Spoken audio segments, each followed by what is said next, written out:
ऋषि ने जब प्रार्थना की ब्रह्मा जी से कि हमको ब्रह्म ज्ञान बताइए, तो ब्रह्मा जी ने साधन बताए। श्रद्धा, भक्ति, ध्यान, योगा, अवैही, 3 साधनों का तुम उपयोग करो और इस ब्रह्म को जान लो। अवैही, श्रद्धा, भक्ति, ध्यान, योग। इसका अर्थ हम प्रातः काल देख चुके हैं। श्रद्धा पूर्वक श्रवण करो, प्रेम पूर्वक मनन करो और फिर प्रयत्न पूर्वक ध्यान करो।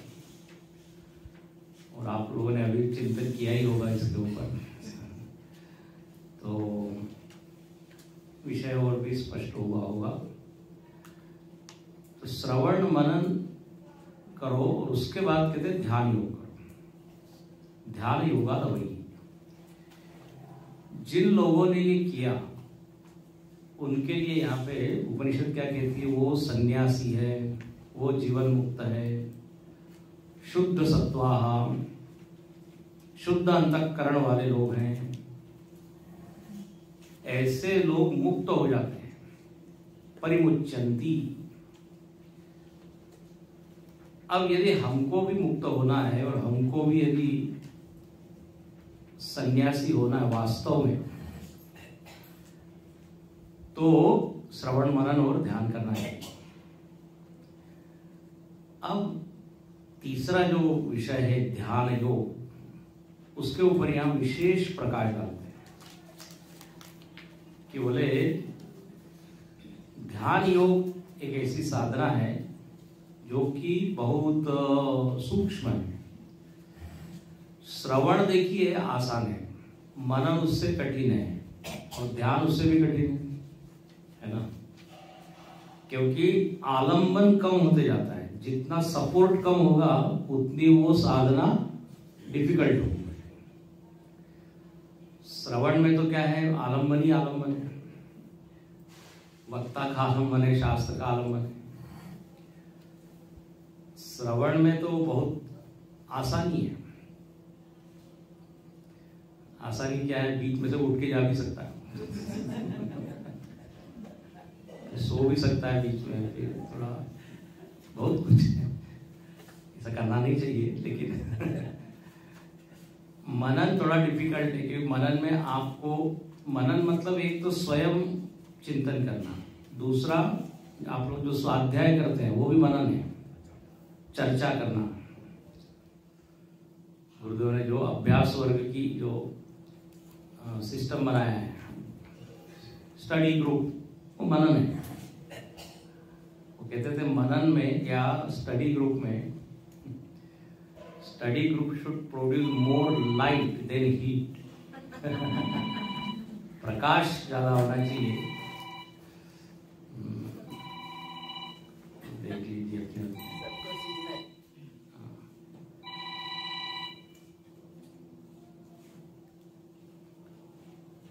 मोबाइल को मालूम नहीं है कि प्रवचन में बैठे, उसको मालूम नहीं है ना, मोबाइल की गलती नहीं है। तो मनन, और अब तीसरा है ध्यान।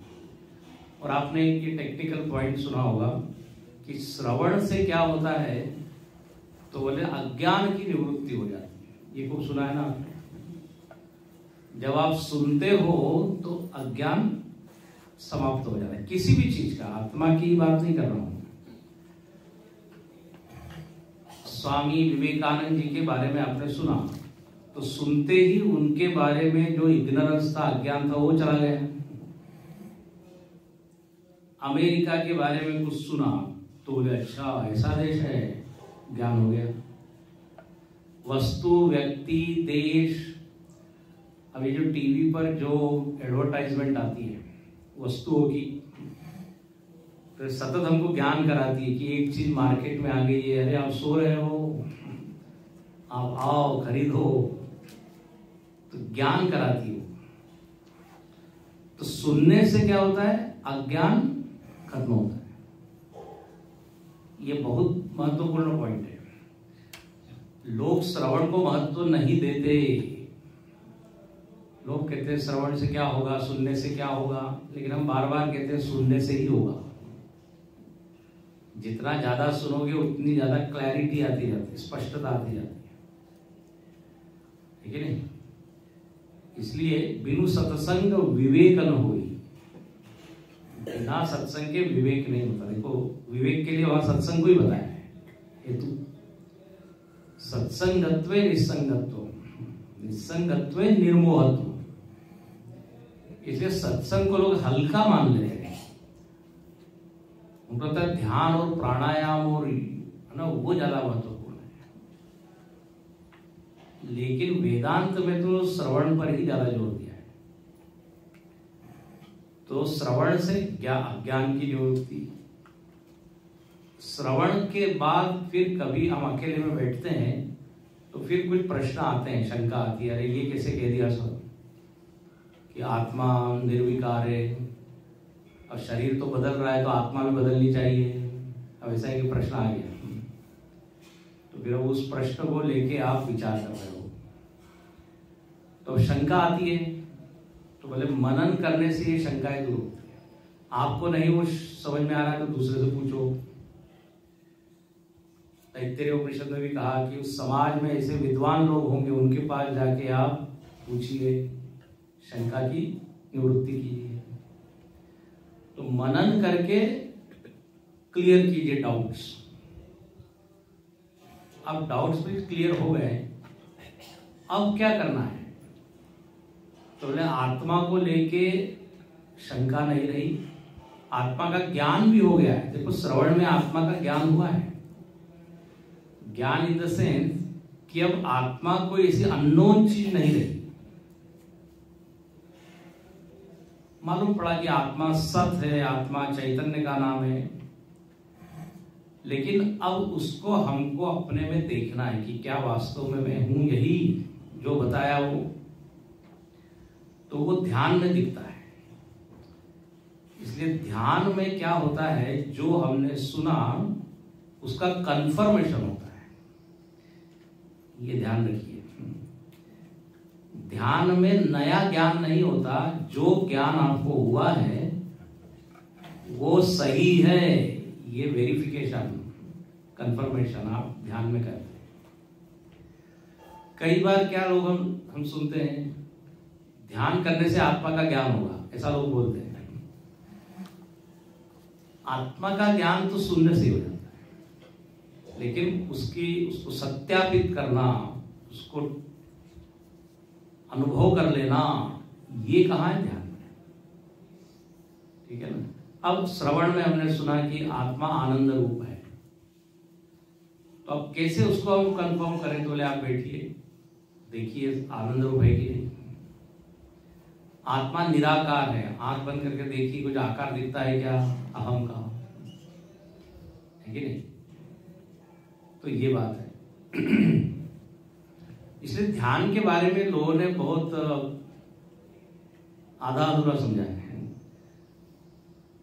ध्यान के अलग अलग लोग प्रकार बताते हैं, ध्यान के अलग अलग प्रयोजन बताते हैं, लेकिन वेदांत में कहते हैं ध्यान से आपकी विपरीत भावना चली जाएगी।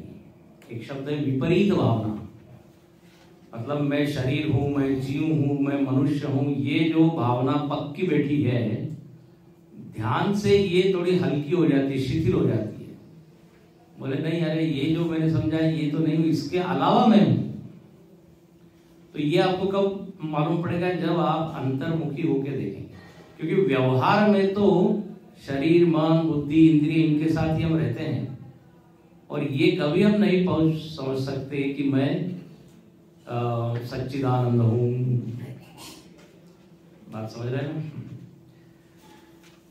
हमारे स्वामी जी बड़ा अच्छा कहते हैं, ध्यान मतलब क्या? अपनी ओर ध्यान देना, सीधी बात है। ध्यान योग मतलब ध्यान देने का नाम ध्यान है, और ध्यान देना मतलब क्या? मैं को देखना। देखो जैसे मैं यदि आपको कहता हूं जरा ध्यान दो मेरी ओर, तो आपने सब दूर से ध्यान हटा के जहां मैं हूं वहां लेके आ गया। हिंदी में बोलते हैं ध्यान देना। रखा है गैस पे, जरा ध्यान देना। तो बढ़िया से वो ध्यान दे रहा है, दूध धीरे धीरे गर्म हो रहा है, ऊपर जा रहा है, नीचे जा रहा है, ध्यान दे रहा है वो। तो जितना आपने बोला है वो, ये तो नहीं बोला ना कि उसके बाद उसको नीचे। टोटल अटेंशन, टोटल कॉन्सेंट्रेशन वो हो रहा है। तो यहाँ पे ध्यान ही देना है और कुछ नहीं करना है। यहाँ तो कुछ बदल तो नहीं करना है। तो ध्यान योग में हम ध्यान देते हैं, ये बात है। अब ध्यान देने के लिए हमको अन्य चीजों से ध्यान हटाना पड़ेगा। इसलिए अब आगे 5वें मंत्र में ध्यान की तैयारी बता रहे हैं। अब इसी को यहाँ पे निदिध्यासन बोलते हैं। टेक्निकल भाषा में क्या बोलते हैं? निदिध्यासन। गुरुदेव कहा करते थे, एक है कॉन्टम्पलेशन और एक है मेडिटेशन। हाँ, तो कॉन्टम्पलेशन को बोलेंगे निदिध्यासन और मेडिटेशन को बोलेंगे ध्यान। बोले भाई दोनों में क्या फर्क है? तो फर्क ऐसा है, निदिध्यासन is the previous stage, earlier stage of ध्यान। निदिध्यासन जो हम प्रैक्टिस करते हैं ना, ध्यानाभ्यास को निदिध्यासन कहते हैं। ध्यान से सुनना, तो मैंने क्या बोला? ध्यान से सुनना। तो ध्यान के बारे में समझना है तो ध्यान से सुनना पड़ेगा। तो निदिध्यासन मतलब ध्यानाभ्यास, प्रैक्टिस ऑफ मेडिटेशन। और मेडिटेशन मतलब ध्यान की एक अवस्था जहां पे आप कुछ करते नहीं, आप पहुंच जाते हैं। देखेंगे इसको। तो ध्यानाभ्यास के लिए काफी तैयारी वगैरह लगी। अब आपने वो फेमस वाक्य गुरुदेव का सुना होगा कि meditation is not a verb, meditation is a noun, but contemplation is verb, क्योंकि उसमें आप प्रयत्न कर रहे हैं। मतलब ध्यानाभ्यास एक क्रिया है और ध्यान एक अवस्था है। क्या? ध्यानाभ्यास एक क्रिया है, ध्यान एक अवस्था है, स्थिति है। तो उस स्थिति तक जाने के लिए हमको क्या करना पड़ेगा? ध्यानाभ्यास, प्रैक्टिस। तो अब वो प्रैक्टिस कैसी करें, तो यहाँ पे अब 5वें मंत्र में बताते हैं। आइए फिर पढ़ें इसको। विविक्त देशे च सुखासनस्तः, शुचिः समग्रीव शिरः शरीरः, अत्याश्रमस्तः सकलेन्द्रियाणि, निरुद्य भक्त्या स्वगुरुं प्रणम्य, हृत्पुण्डरीकं विरजं विशुद्धं, विचिन्त्य मध्ये विशदं विशोकम्, विविक्त देशे च सुखासनस्तः, शुचिः समग्रीव शिरः शरीरः, अत्याश्रमस्तः सकलेन्द्रियाणि, निरुद्य भक्त्या स्वगुरुं प्रणम्य, हृत्पुण्डरीकं विरजं विशुद्धं, विचिन्त्य मध्ये विशदं विशोकम्। तो कहते हैं ध्यानाभ्यास की तैयारी करनी है तो सबसे पहले आप क्या कीजिए? विविक्त देशे, एकांत देश में बैठिए। ऐसा स्थान चुन लीजिए जहां और कोई आ नहीं रहा है, जा नहीं रहा है।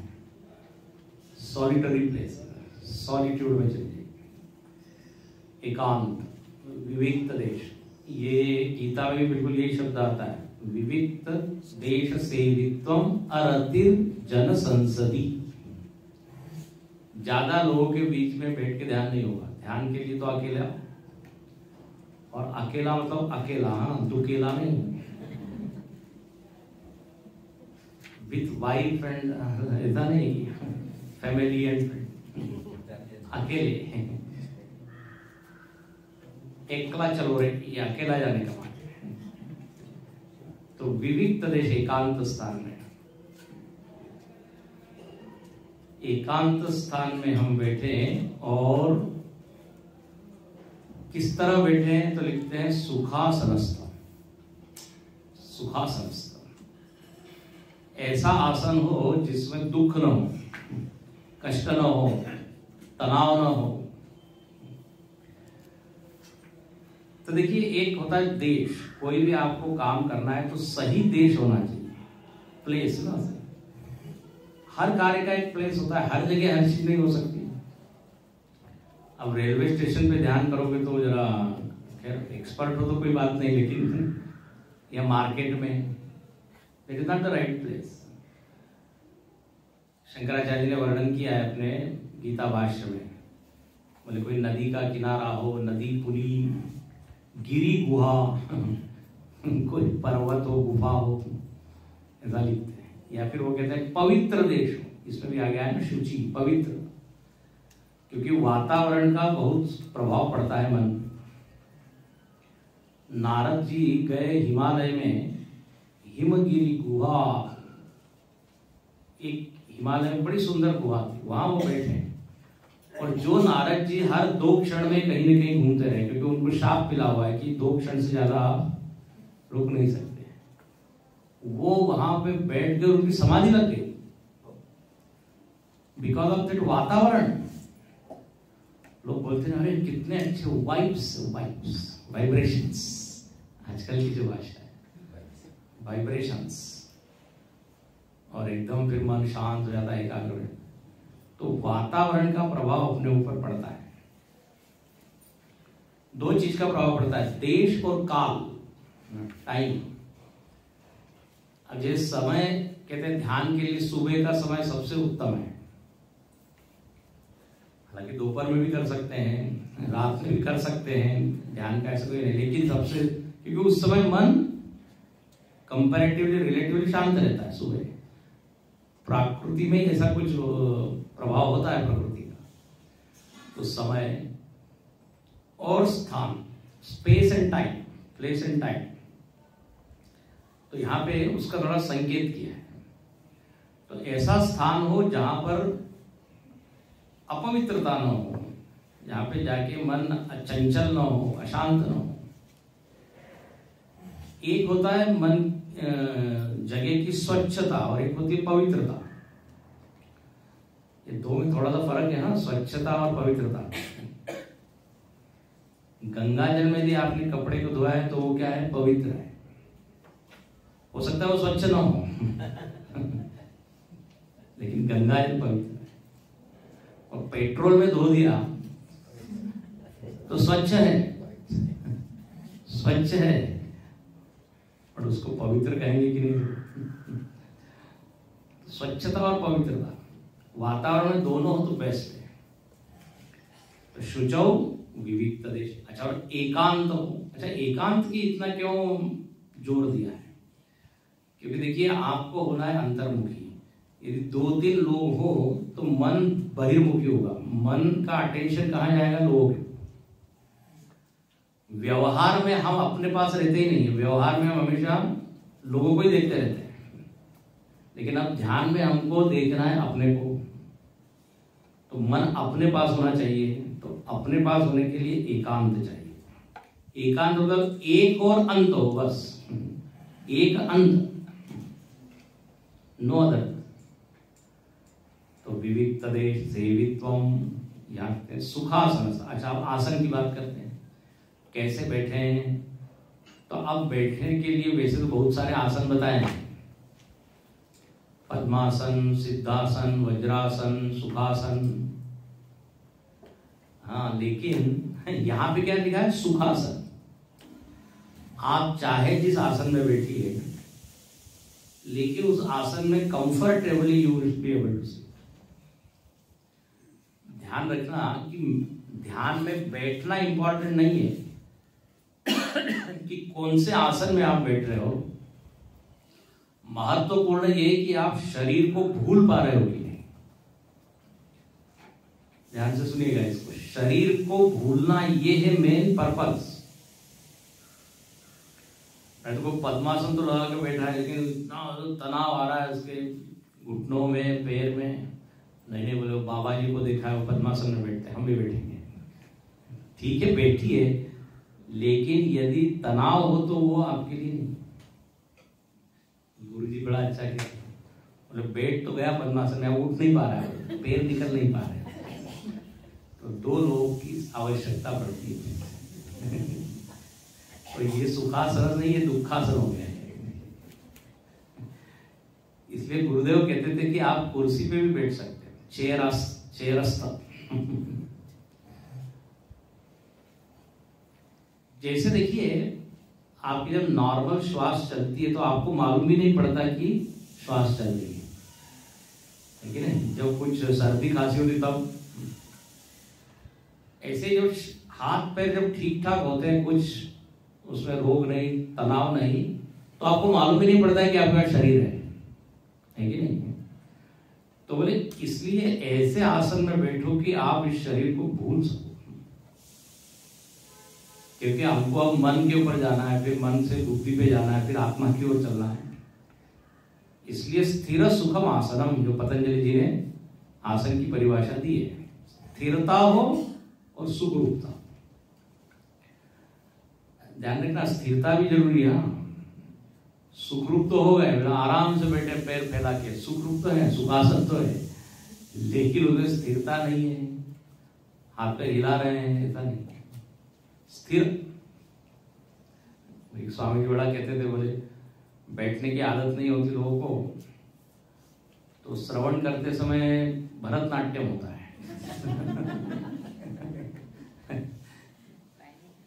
तो अच्छा, कभी कभी हम लोग पैर को हिलाने की आदत होती है, ये तो अंगम अजेयत्व उसको महर्षि पतंजलि कहते हैं, अंगों को ज्यादा हिलाने की आदत नहीं रखी।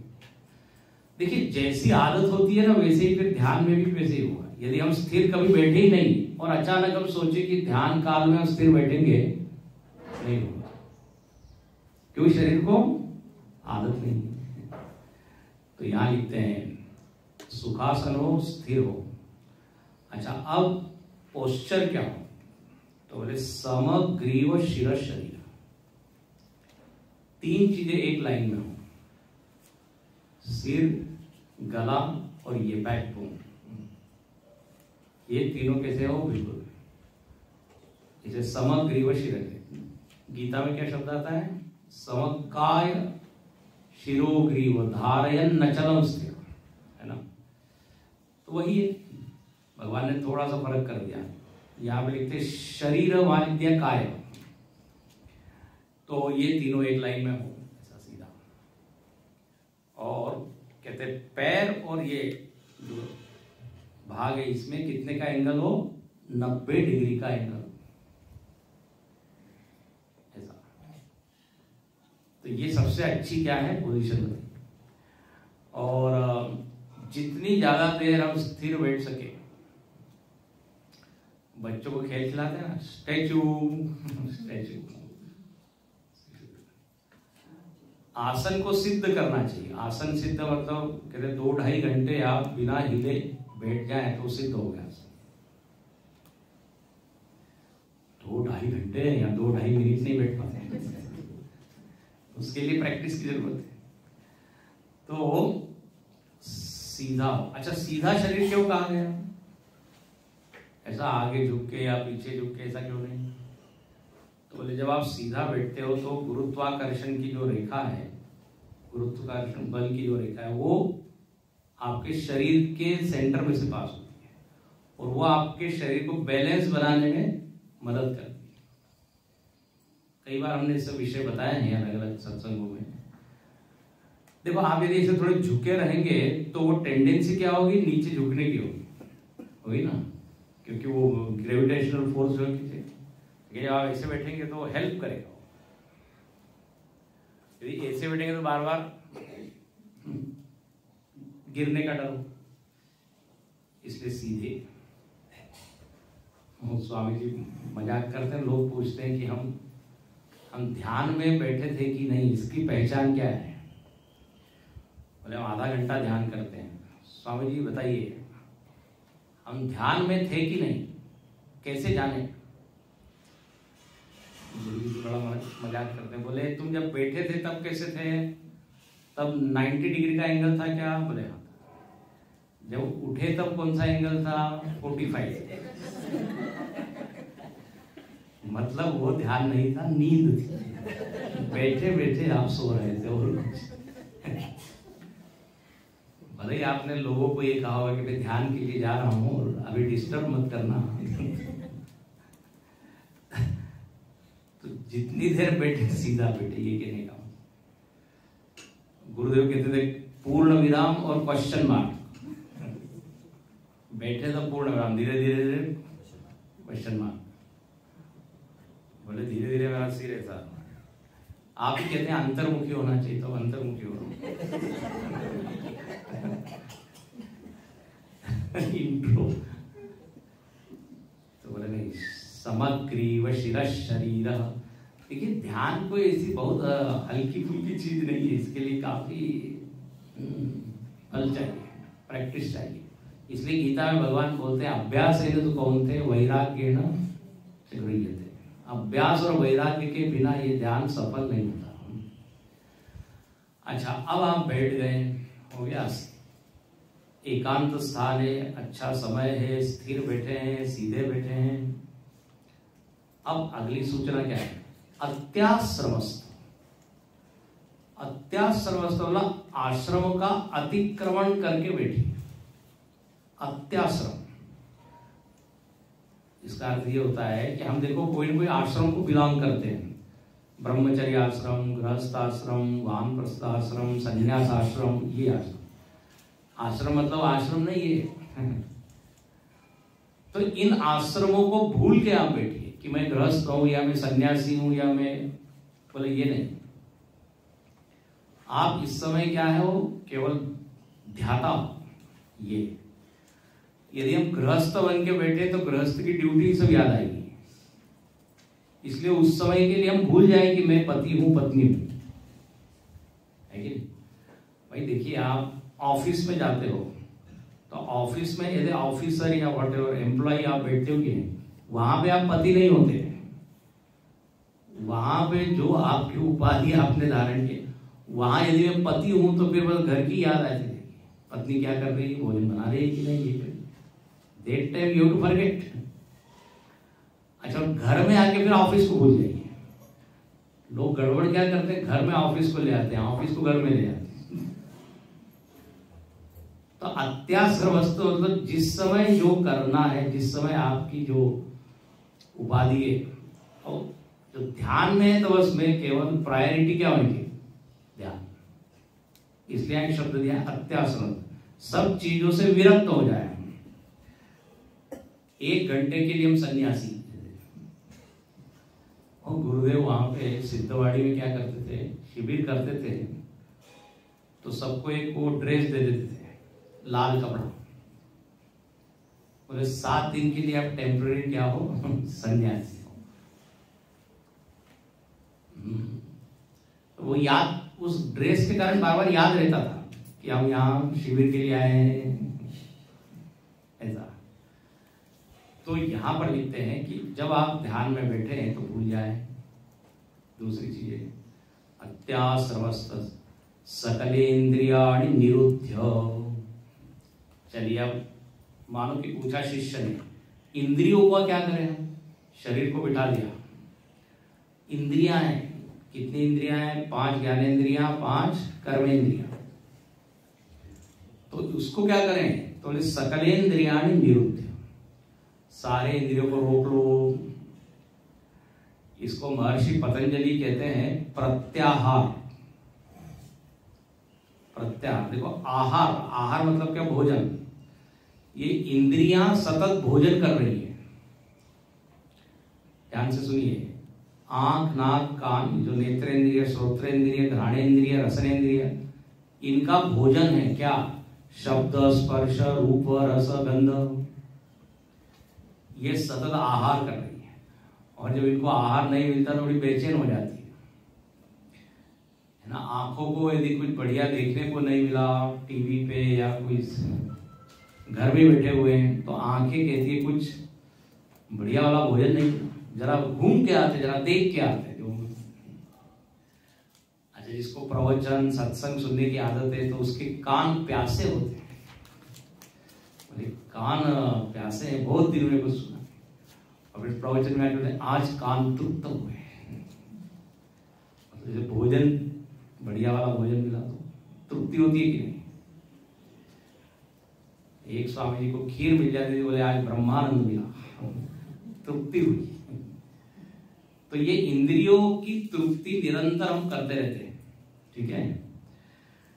गीता में बड़ा अच्छा लिखा, बोले जो योगी होता है, जो थोड़ा ऊंचा साधक होता है, यदा ही नेन्द्रियार्थेषु न कर्मसु अनुष्ठित, बोले जब उसकी इंद्रियां ऐसी बेचैन नहीं होती, हमको ये खाना, ये देखना, ये सुनना है, उसकी इंद्रियां क्या होती, शांत हो जाती, अपने अपने गोलकों में बैठी है। ये गोलक है ना जो दिखते हैं, ये गोलक कहते हैं, काउंटर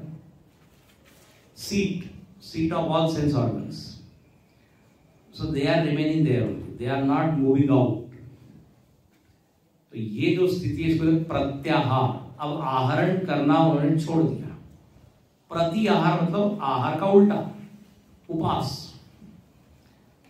हाँ, उपवास में कुछ लेते नहीं, ऐसे ये इंद्रिया शांत हो गई। तो ध्यान के समय इंद्रियों को कुछ भी चाहिए नहीं और उसको देना भी नहीं चाहिए। अब एक व्यक्ति च्युइंगम खाते हुए ध्यान कर रहा है, यू कैन इमेजिन, आंख बंद है, मुंह चल रहा है उसका। एक व्यक्ति हमारे प्रवचन में वहां पे श्रवण काल में वो चबाते हुए सुन रहे हैं। अब उससे जो वक्ता है उसको तो कोई भी इंद्रिय, न कुछ खाना है, न पीना है, न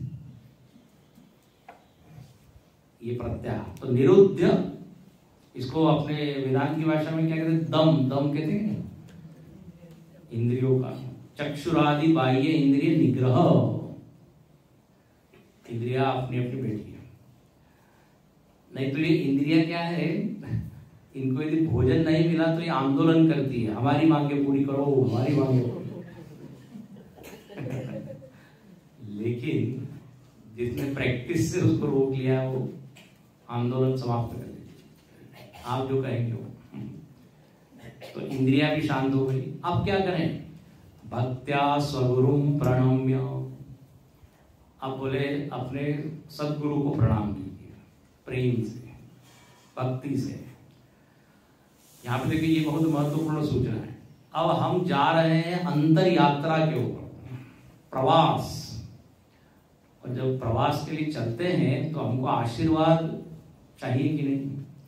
लोग लेते हैं कि नहीं, प्लीज ब्लेस मी, मैं जा रहा हूं, कोई परीक्षा देने जा रहा है तो कोई ट्रेवल में जा रहा है, तो ये भी एक तरह की क्या यात्रा है।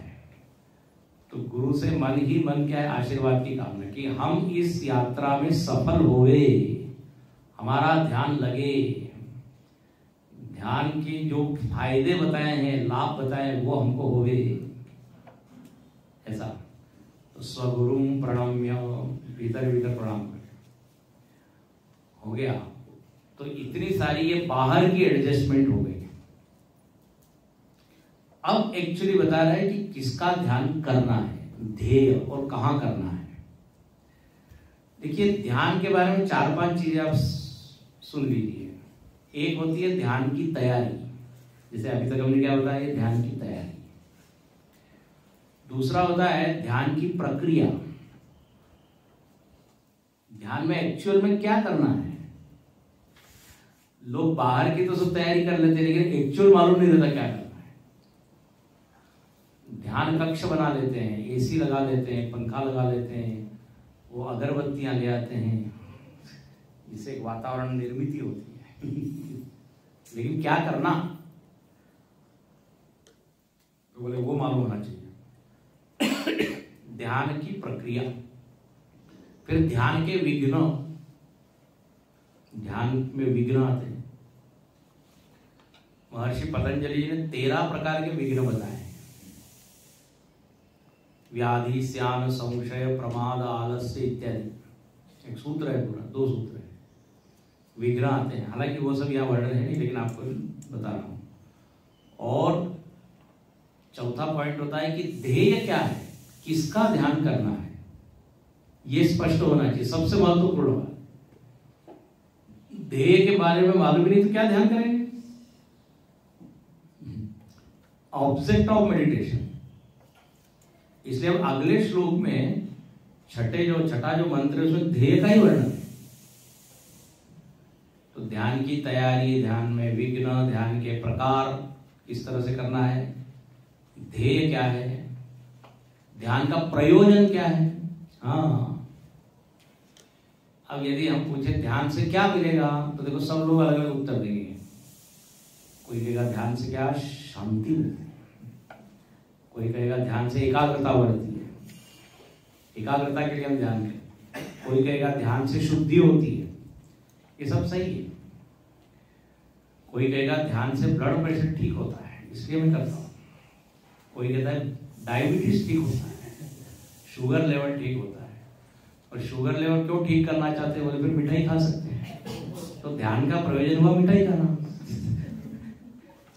ध्यान से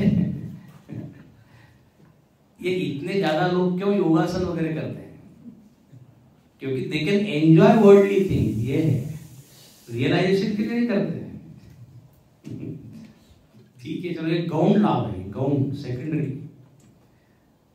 तो ध्यान के सब प्रयोजन, तो वेदांत में ध्यान का क्या प्रयोजन है ये स्पष्ट होगा।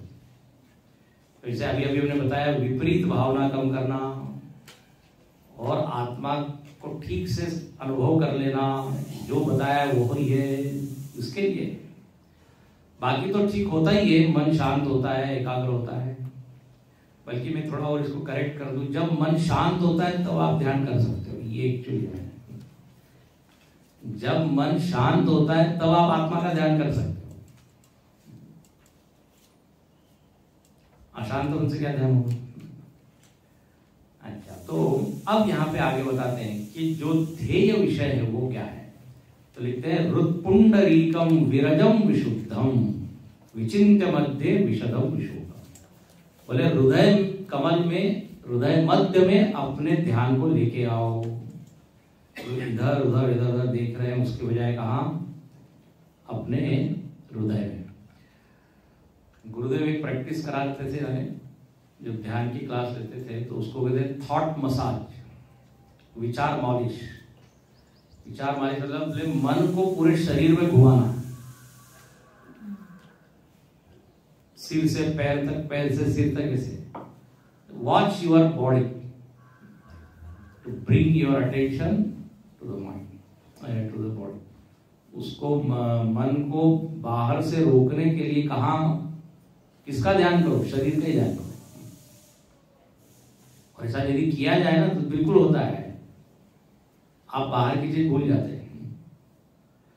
तो यहां लिखते हैं, आप हृदय कमल में उसको स्थिर करो, कॉन्सेंट्रेट ऑन हार्ट, हृदय कमल। वो षट चक्र बताएं,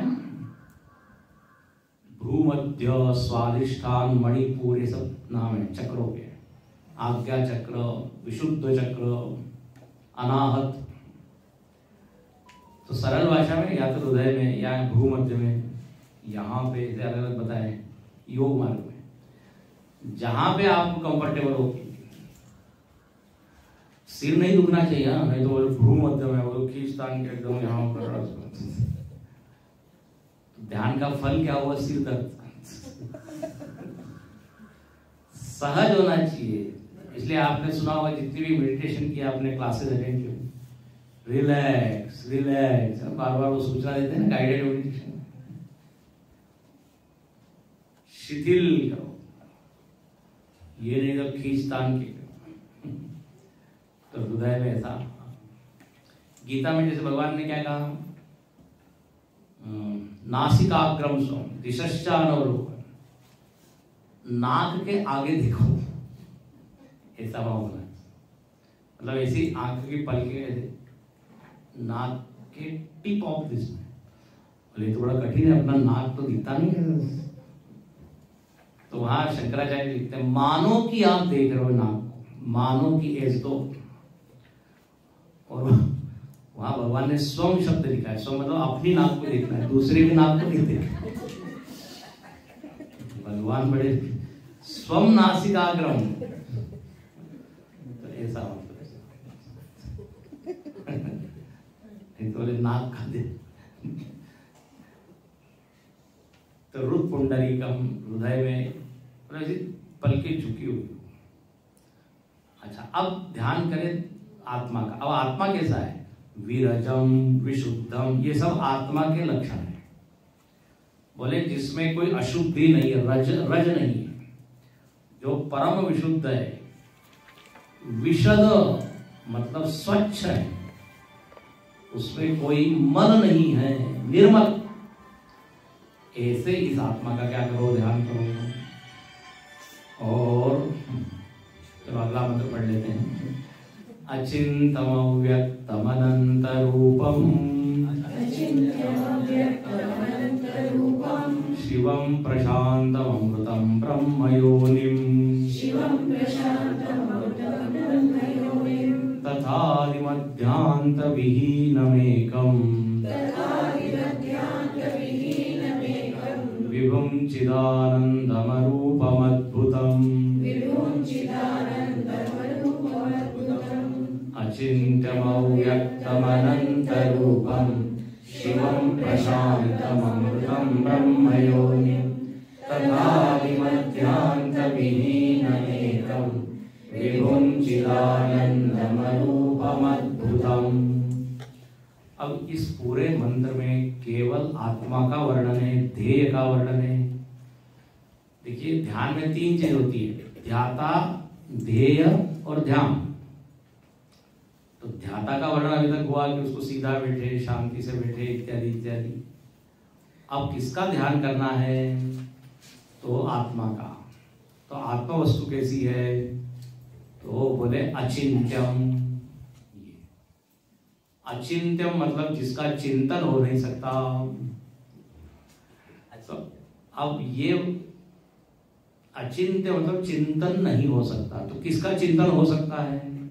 ये सुन लीजिए, जो अनात्म वस्तु उसका चिंतन हो सकता है।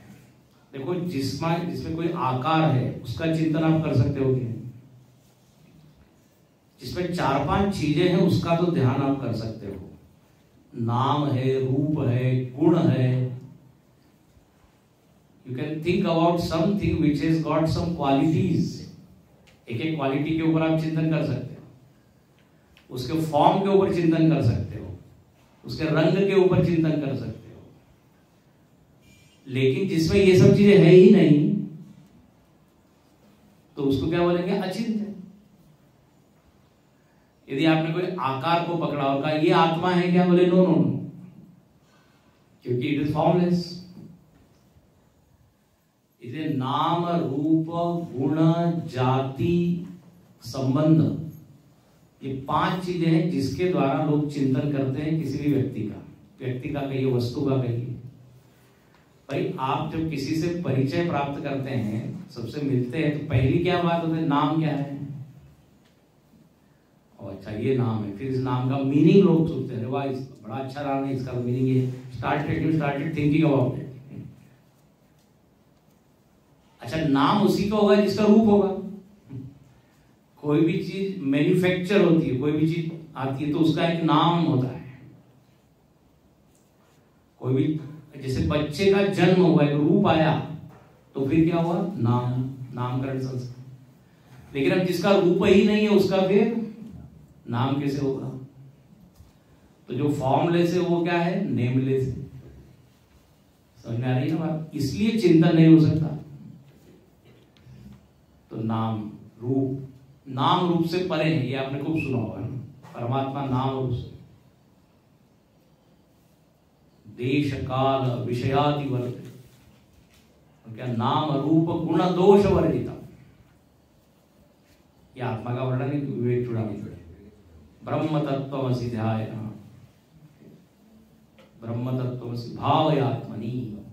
आप ऐसे ब्रह्म का ध्यान करो जो नाम रूप वाला नहीं है, गुण दोष वाला नहीं है। तो ये सब शरीर में है, मन में है, वस्तु में है। अच्छा, संबंध के द्वारा चिंतन होता है। किसी भी व्यक्ति का आप चिंतन करते हो संबंध से। ये हमारे चाचा जी, ये हमारे मामा जी है, लेकिन आत्मा तो चाचा मामा है नहीं तो उस रूप में कैसे चिंतन होता? फिर क्रिया के द्वारा चिंतन होता है कि ये हमारे चाचा जी है, ये इंजीनियर है, डॉक्टर है, जो भी काम करते हैं, कलाकार है, लेकिन अब आत्मा में ये कुछ क्रिया नहीं है। तो चिंतन के जितने भी आधार हैं, ध्यान से सुनना, बेस जो है, सपोर्ट है, जिसके द्वारा चिंतन होता है, दैट इज मिसिंग है। इसलिए क्या कहा है? अचिंत्य, सो सटल, सो सूक्ष्म, तो उसका चिंतन तो हो नहीं सकता। इसलिए क्या है, आत्मा का चिंतन करना मतलब क्या है मालूम है? जितनी सारी चीजों का आप चिंतन कर रहे हो वो ड्रॉप कर दो, वो ड्रॉप कर दो, जो बचेगा वो क्या होगा? वो आत्मा होगा। आपने सुना होगा नेति नेति नेति एक शब्द आता है, तो ये नहीं है, ये नहीं है, ये नहीं है, तो जो बचेगा क्योंकि उसका ऐसा रूप के रूप में चिंतन, ये निर्गुण परमात्मा की बात कर रहे हैं। अभी आगे आएगा सातवें सगुण की। तो ये है अचिंत्यम, अव्यक्तम। अब दुनिया में सब चीज व्यक्त हो जाती है, व्यक्त। जैसे बीज में से क्या होता है? एक पेड़ व्यक्त होता है। अभी ये जो मैं शब्द बोल रहा हूं, ये पहले मेरे मन में है, अव्यक्त। अब जब मैं बोल रहा हूं तो क्या हो रहा है? व्यक्त। अभी आपके भीतर भी काफी विचार चल रहे होंगे, लेकिन अभी बिल्कुल बोलने को मना किया है आपको। अभी सब अव्यक्त विचार, लेकिन जैसे ही प्रवचन शुरू हुआ एकदम सब व्यक्त होंगे। जैसे मोबाइल को भी साइलेंट कर देते हैं, व्यक्त नहीं होता। तो हर चीज में दो स्टेजेस है, अव्यक्त व्यक्त, अव्यक्त व्यक्त। लेकिन आत्मा ऐसी चीज है कि जो हमेशा अनमैनिफेस्ट है। ध्यान से सुनिए, वो अव्यक्त ही है, इसलिए अव्यक्तम। ये विचार तो हम व्यक्त कर देते हैं, लेकिन विचार के पीछे जो कॉन्शियसनेस है, इट इज ऑलवेज अनमैनिफेस्ट, अव्यक्त। अनंत रूपम, ये एक एक शब्द बिल्कुल मोती की तरह है। अनंत रूप है। आत्मा कैसा है? अनंत। अनंत मतलब जिसका अंत नहीं है, और अंत का अर्थ होता है बाउंड्री, सीमा। अंत है, ये आश्रम यहां से यहां तक है, इसके बाद नहीं है, मतलब क्या है? इसकी ये सीमा है। भारत देश का अंत कहां तक होता है? बोले काश्मीर से कन्याकुमारी तक। आ सेतु हिमाचल, मतलब नीचे से लेकर ऊपर तक। आ सेतु मतलब जो ब्रिज जो राम जी ने बनाया, राम सेतु, वहां से लेके हिमालय तक जो भूमि है वो भारत। तो सीमा है। आत्मा में कोई सीमा नहीं है। क्यों सीमा नहीं है? क्योंकि उसका कोई आकार नहीं है। देखो सब कनेक्शन है, जहां आकार है वहां सीमा है। अब जब निराकार है उसका क्या है?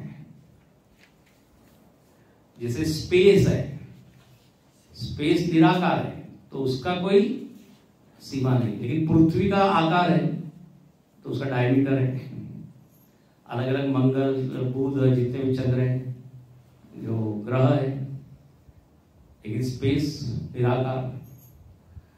या जो सीमा है ना, बाउंड्री भी तीन तरह की है, देश, काल और वस्तु। ये तीनों प्रकार की बाउंड्री आत्मा में नहीं है, इसलिए अनंत रूप है। बोले तीन क्या बाउंड्री है? तीन क्या है? तो एक तो देश में सीमा, जैसे यहां से यहां तक 100 फीट बाय 100 फीट, नहीं इतना कोई कमरा है, हॉल है, ये क्या होगा? स्पेस की सीमा। फिर होती है टाइम में बाउंड्री, टाइम बाउंड बोलते हैं ना, टाइम बाउंड। जैसे जो आप दवाई लेते हो, खरीदते हो, तो उसके ऊपर एक डेट होती है, क्या बोलते हैं उसको? Expiry date. मतलब इस दिनांक के बाद वो दवाई काम करेगी नहीं, उसका अंत हो गया टाइम में।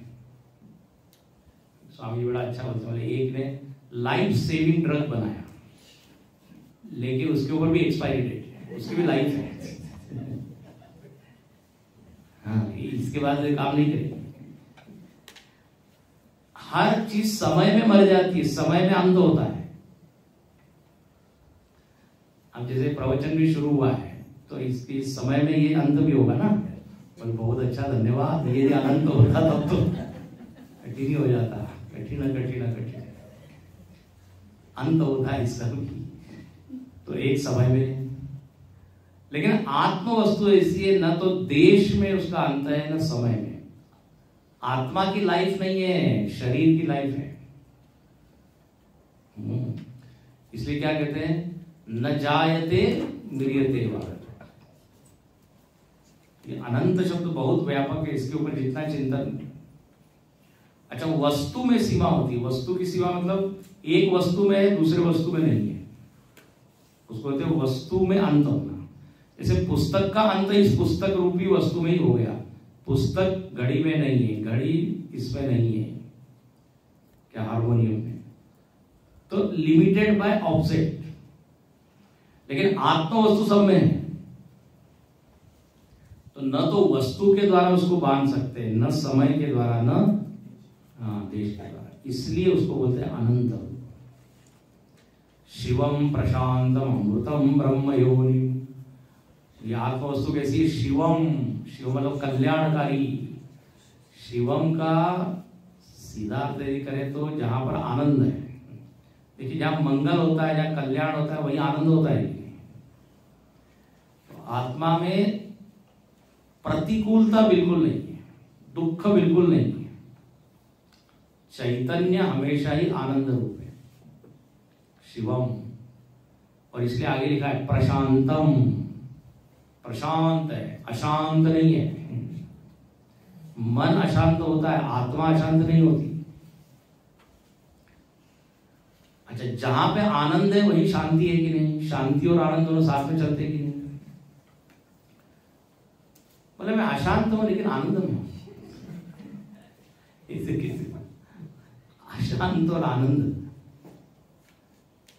अशांत से कुतः सुखम, गीता में भी आता है। तो मैं आनंद रूप हूं, मैं शांत रूप। बोले इसमें कोई तर्क है क्या? आपने तो सुना है पहले, मैं आनंद रूप हूं, कैसे हम जाने? हमको तो लगता है कि मैं तो दुखी हूं। मैं आनंद रूप हूं, इसका सीधा तर्क है कि मैं अपने आप से बहुत प्रेम करता हूं। जहां जहां आनंद होता है वहां वहां प्रेम होता है। क्या क्या बोले? फिर से बोलिए। जहां जहां आनंद है वहां वहां प्रेम करते हैं कि नहीं? हम सबसे ज्यादा प्रेम किससे करते हैं? डरिए मत, एकदम ठीक बोल रहे हैं। स्वयं से प्रेम करते हैं। मैंने बोले मैं बड़े घर को प्रेम करता हूं,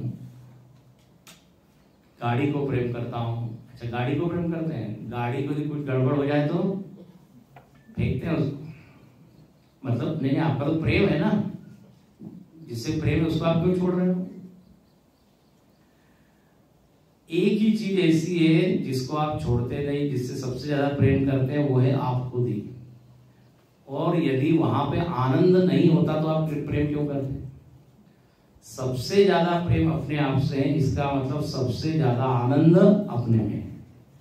ये पक्का तर्क है, अकाट्य तर्क है, you can not contradict. We love ourselves the most. I love myself the most.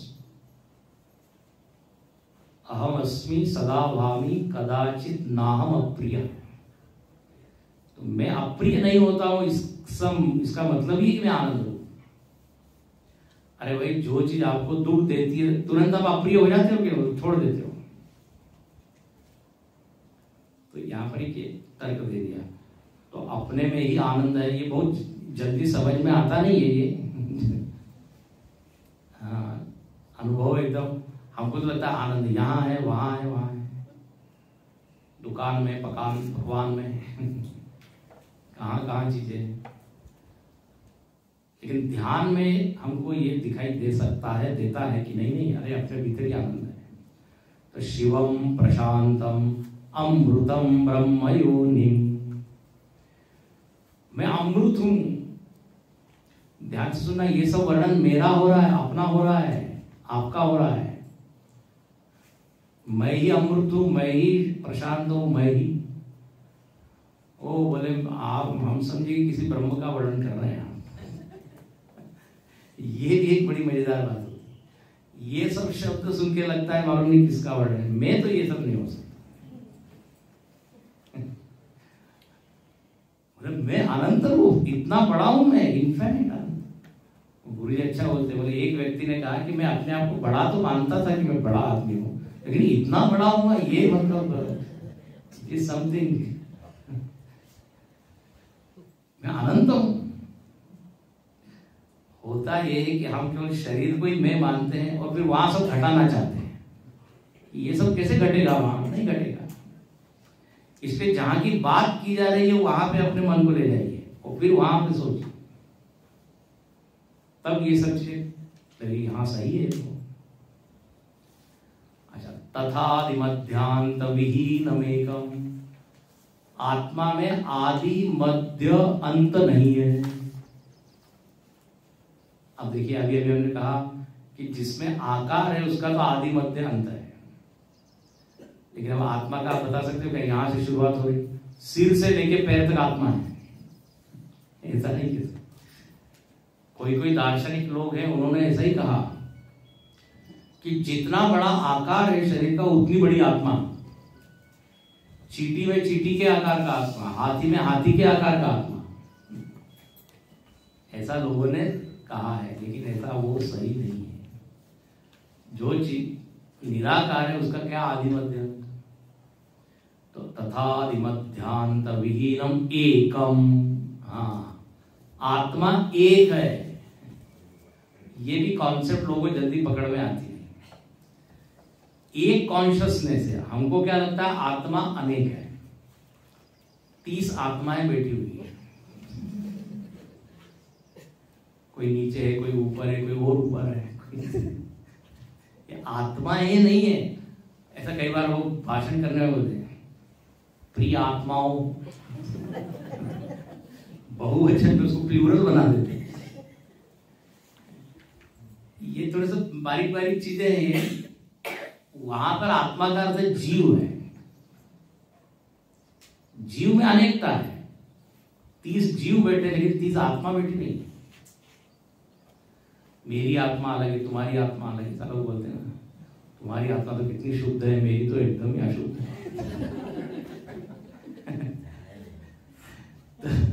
फिर लटकती आत्मा, भटकती आत्मा है, ये भी एक होते हैं। आत्मा शब्द से डरते हैं लोग, बोले नहीं आत्मा की बात मत कीजिए रात के समय में। अब वो आत्मा का तो प्रेत और भूत होता है, वो यहाँ नहीं है। तब देखिए एक ही शब्द है, लेकिन ये व्यवहार में और समाज में क्या क्या उसके अर्थ हो जाते हैं। आत्मा मतलब मैं है, और आत्मा इतनी अच्छी है जिससे बढ़िया कोई चीज ही नहीं है। यल लब्ध्वा चापरम लाभम मन्यन्ते नाधिकम तथा, जिसका लाभ हो जाने के बाद दूसरा कोई लाभ लगता ही नहीं कि कोई लाभ वाली चीज है।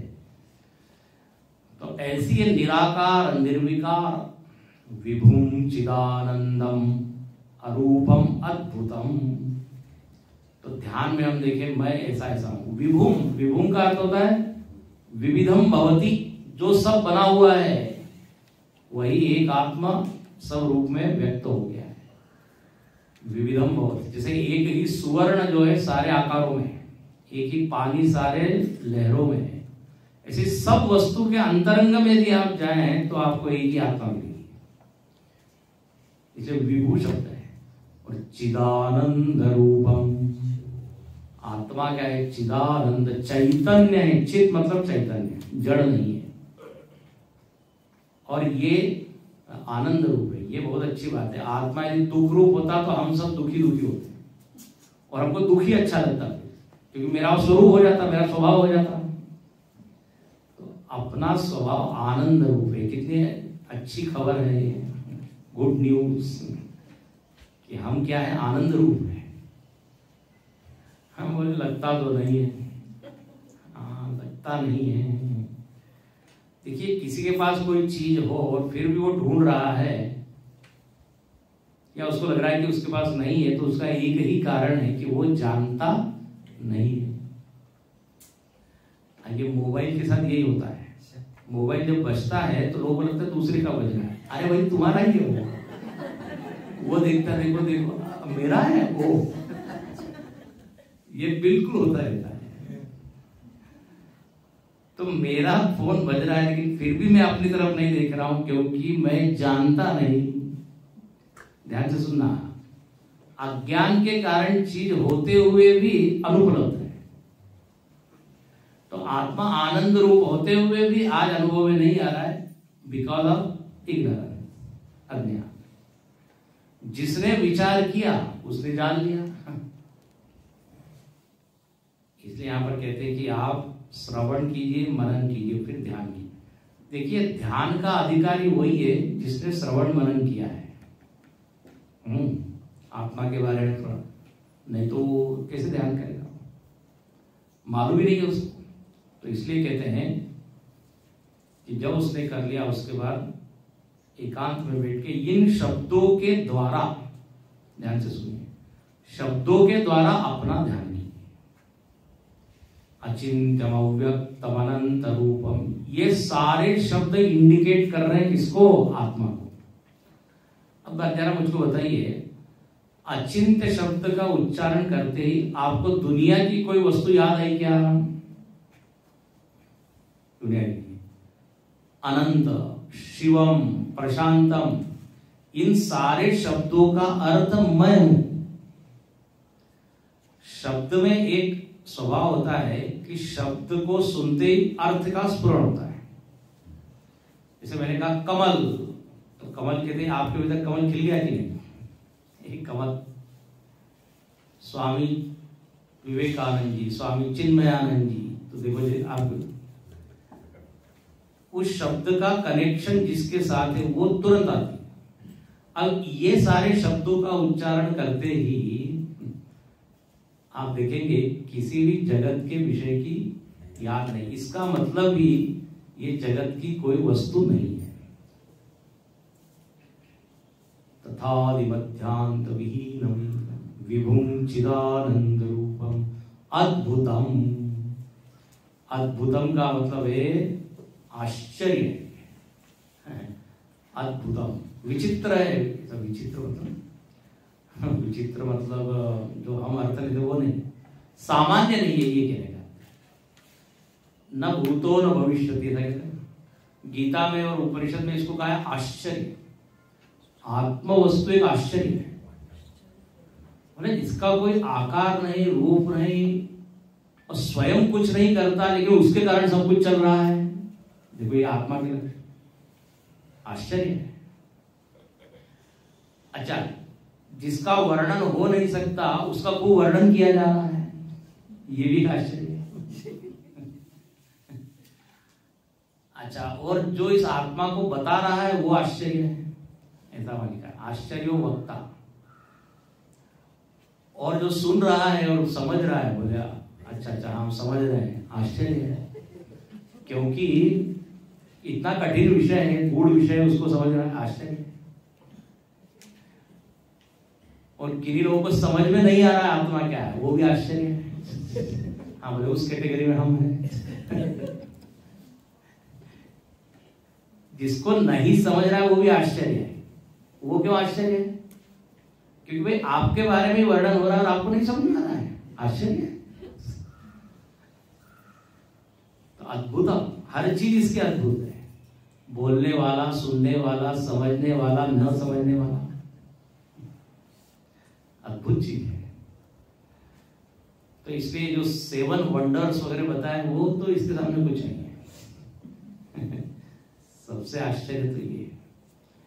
तो इस तरह यहां पर ध्याता को आंख बंद करके सीधा बैठ करके ये ध्यान करना चाहिए। इसको कहते हैं शब्दानुविद्ध समाधि। शब्द के द्वारा आत्मा का चिंतन या ध्यान, शब्दानुविद्ध समाधि। अचिंत्यम अव्यक्तम अनंतम ऐसा बोल के देखे अपने। ठीक है, तो ये हो गया ध्येय। निर्गुण परमात्मा या निर्गुण आत्मा का वर्णन। अब अगले मंत्र में कहते हैं कि यही निर्गुण सगुण रूप लेता है। तो आप सगुण का ध्यान कर सकते हैं। प्राय भक्ति मार्ग में सगुण परमात्मा का ही ध्यान होता है, इसलिए इसको हम पढ़ लेते हैं। इसको देखेंगे 4:30 बजे। उमा सहायम परमेश्वरम प्रभुम त्रिलोचनम नीलकंठम प्रशांतम ध्यात्वा मुनिर्गच्छति भूतयोनिम समस्त साक्षिं तमसः परस्तात् उमा सहायं परमेश्वरं प्रभुं त्रिलोचनं नीलकण्ठं प्रशान्तं ध्यात्वा मुनिर्गच्छति भूतयोनिं समस्त साक्षिं तमसः परस्तात्। ओम पूर्णमदः पूर्णमिदं पूर्णात् पूर्णमुदच्यते पूर्णस्य पूर्णमादाय पूर्णमेवावशिष्यते। ओम शांति शांति शांति।